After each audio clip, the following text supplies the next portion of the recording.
Buni suv bilan to'ldiramiz, ustidan qum to'kamiz. Moblar uyingizga yaqinlasha olmaydi. Agar yaqinlashsa, ular qum botqoqligida qolib ketishadi. Nima, men bunga ishomayman. Ketdik birgalikda sinab ko'ramiz. Boshlab 3 qavat tosh qo'yamiz va uyingiz qancha uzun bo'lsa, o'shancha cho'zamiz. Nima, tushunchasi ham menga yetib qoladi.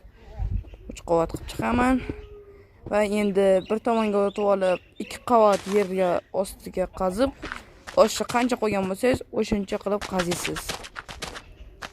Endi esa bunaqa g'alatiroq bitta blok qo'yamiz, bir qavat va ustiga hamma blokning ustiga suv qo'yib chiqamiz. Bo'ldi, mana. Voy, charchab ketdim. Bu nima? Xatmi? O'qib ko'raylikchi. Agar sen erkak bo'lsang, videoga like bos va kanalga obuna bo'l. Agar qiz bo'lsang, kanalga obuna bo'l va kommentariyaga suv deb yoz-da. Va 3-blokka qo'yib chiqamiz qumlarni.